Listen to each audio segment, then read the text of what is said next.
Bonjour à tous et bienvenue dans notre émission Sagesse bouddhiste. C'est à la découverte des communautés monastiques féminines de la diaspora tibétaine que nous vous convions aujourd'hui. En Inde, au Népal, au Tibet, vivent des nonnes qui étudient le dharma selon les traditions ancestrales que fait évoluer pourtant peu à peu notre monde connecté. Nombreuses, il y a encore 20 ans, leurs effectifs se réduisent désormais. Qui sont ces femmes devenues nonnes? Comment se déroule leur journée? Est-ce une voie difficile pour parvenir à la transformation vers l'éveil? Autant de questions que nous poserons aujourd'hui à notre invitée, Chandra Im. Nous la retrouvons tout de suite sur ce plateau. Chandra Im, bonjour. Bonjour Sandrine. Alors, vous êtes d'origine allemande et italienne. Vous êtes docteur en anthropologie et tibétologue. Vous avez consacré votre diplôme des hautes études aux nonnes tibétaines, une thèse qui vous inspirait un très beau livre en anglais. Vous avez vous-même vécu 12 ans en tant que nonne dans un couvent tibétain au Népal. Et puis, vous êtes aujourd'hui chercheuse au Centre de recherche sur les civilisations de l'Asie orientale et à l'École française d'Extrême-Orient. Et puis, j'ajoute que vous êtes jeune maman. Merci infiniment d'être avec nous sur ce plateau. Merci de l'invitation. Tout d'abord, pouvez-vous nous dire quel a été votre projet de recherche en tant qu'anthropologue sur les nonnes tibétaines? Bien sûr. Quand je mène mes recherches comme anthropologue, pour moi, le centre de mes recherches sont toujours le lien humain, si on veut dire bien. Et comme j'étais liée à la tradition tibétaine depuis mon enfance, et quand j'ai vécu depuis 12 ans dans un couvent bouddhiste au Népal, j'ai trouvé beaucoup de liens avec cette tradition et avec ces femmes religieuses. Je voulais bien mettre ces liens au centre de mon projet de recherche. Et c'est comme ça que j'ai travaillé sur les nonnes tibétaines qui habitent dans les couvents Kajikaguling au Népal pour un projet de recherche. Oui, comment justement vous avez mené vos recherches auprès de ces dames? J'ai travaillé avec plusieurs méthodes anthropologiques qu'on connaît bien, les entretiens. J'ai pris énormément des notes du terrain. J'ai pris des photographies, on a pris des entretiens qu'on a filmés. Et tout cet ensemble a apporté à une thèse qui a été après publiée comme un livre.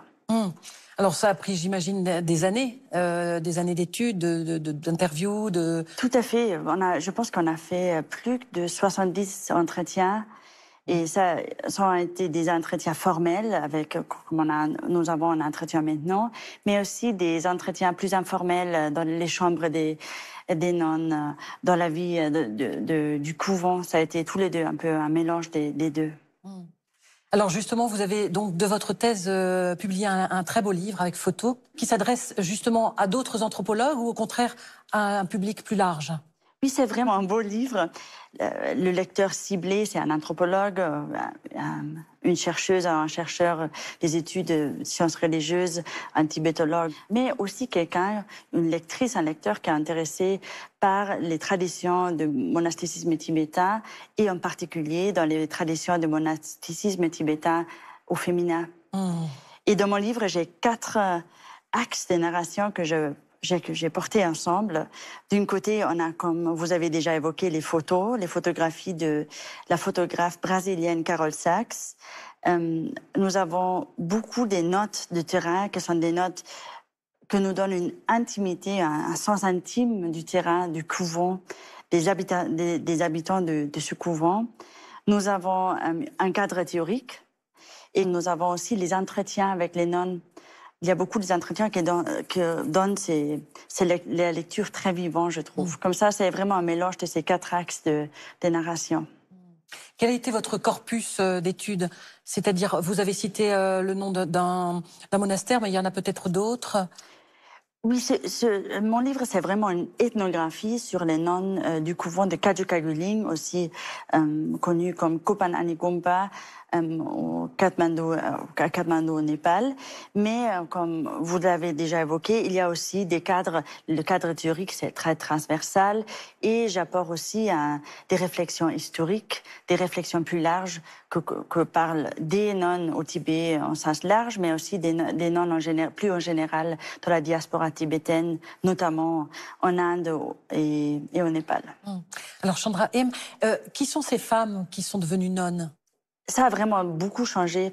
Avant 2008, où ils ont fermé les frontières entre la Chine, entre le Tibet et le Népal, la plupart des recrues ont été tibétaines, des femmes pas trop jeunes qui ont traversé les Himalayas à pied.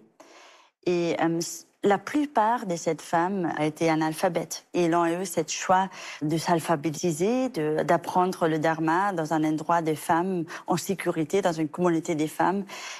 Aujourd'hui, la plupart sont des jeunes filles, des familles népalaises très très pauvres que trouvent attractive la possibilité d'envoyer leurs enfants dans un endroit où les logements, l'éducation, la nourriture est gratuite. La communauté, la composition des communautés a énormément changé dans les dernières 20 ans. Est-ce que vous pouvez nous dire quelle est la journée type au couvent? La journée type d'un couvent, la chose plus impressionnante, je pense, si on pense à une journée d'un couvent, c'est qu'il n'y a pas la nuit, il n'y a pas les jours. C'est vraiment une immersion totale dans les études, la pratique du dharma.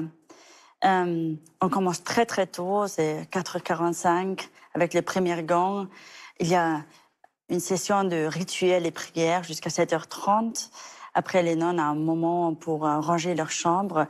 Et tout de suite, ils commencent leur jour intellectuel des études et ils ont un petit examen de qu'elles ont mémorisé les jours avant.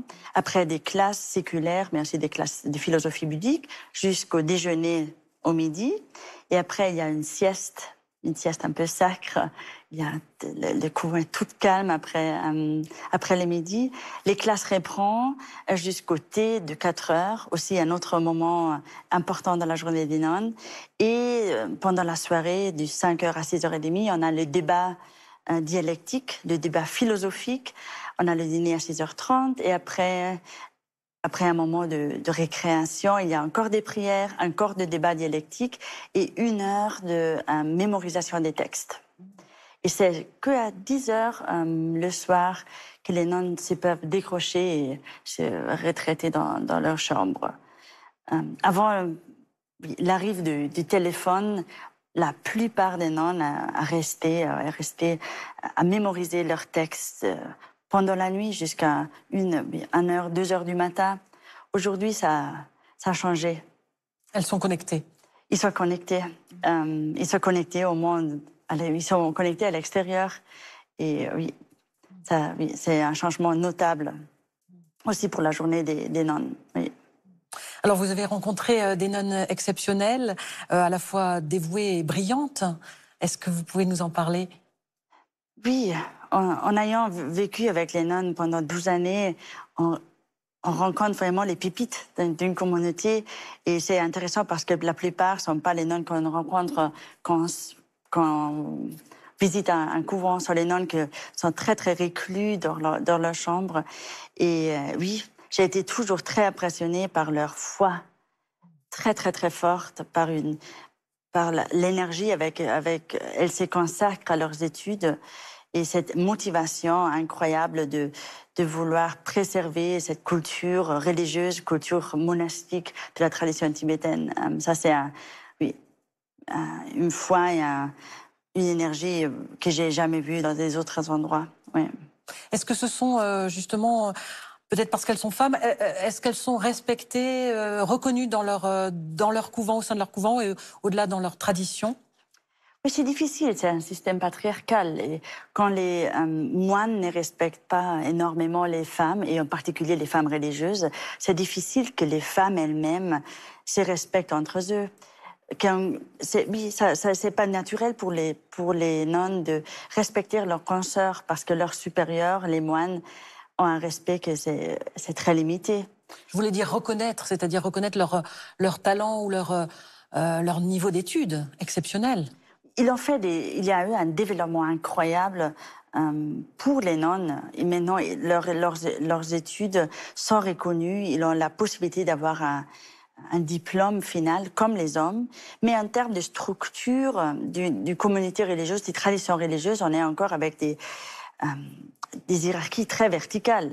Et les nonnes sont vraiment en bas de l'hierarchie. Il y a un peu cette mélange entre, d'une côté, une modernisation très très forte, un reconnaissement de leurs études, et d'autre fois, d'être au bas de l'hierarchie. Ça ne change pas assez rapidement. Ça prend du temps. Vous-même, Chandra Haim, vous avez été nonne donc, pendant 12 ans, vous me le disiez. Oui. Vous êtes partie très très jeune aussi au Népal. Est-ce que vous pouvez nous raconter un petit peu votre expérience en quelques mots? Oui, j'ai commencé à mener mes études de la philosophie bouddhique en Italie, dans un centre de Dharma en Italie. Et ça a été rapidement clair que le contexte culturel a été absolument pas authentique. Et comme ça, ils m'ont conseillé de partir dans un couvent où j'avais un entourage de ma génération, premièrement, mais aussi la possibilité d'apprendre les textes en tibétain et en particulier de faire ce débat dialectique, une méthode que c'est pas trop développée ici en Occident. Et oui, je suis partie avec 2 valises, très enthousiaste, très jeune à ce moment-là. Et puis ça a été pas seulement arriver dans un autre pays, un autre continent, une autre dimension, bien sûr, mais aussi dans un autre siècle. Ça a été un voyage de beaucoup d'essence. Quand je suis arrivée, ça a été vraiment une communauté intramuros, très très séclue de la réalité dehors du couvent. Et ça a été une expérience, oui, incroyable et exceptionnelle, je dirais, oui. Alors, ce sont des conditions certainement exigeantes, difficiles. Est-ce qu'elles permettent finalement de se transformer et de se mettre vraiment en marche vers l'éveil? Absolument. Les conditions dans un couvent sont toujours très dans les focus. Et la transformation, qu'est-ce que c'est intéressant que la transformation dans un couvent, c'est cause à être toujours en communauté. C'est un peu comme le papier de verre et la communauté. On se trouve dans des conditions d'être toujours avec des personnes, pas avec une chance de se recluer, d'avoir des temps pour soi-même. Et ça donne une transformation ultra rapide, je dirais. On doit avoir on développe vraiment de la patience. Si on est toujours avec des autres, on développe de la patience. Et ça, c'est une vertu qui allume un peu la transformation et la pratique au sein d'une communauté. Vous diriez que c'est une expérience qui vaut la peine? Absolument, oui. J'ai aucun doute. Oui. Merci infiniment, Chandra Haim, d'avoir répondu à nos questions. Merci à vous. Avant de nous quitter, voici quelques propositions de livres. Tout d'abord, Queens Without Kingdom Worth Ruling de Chandra Kiara Haim, édité au Népal par Vajra Publications. C'est donc l'étude anthropologique et sociologique menée par notre invitée durant plusieurs années auprès de celles qui vivent dans des communautés monastiques tibétaines, avec des témoignages et de splendides photos. Un document exceptionnel écrit en langue anglaise.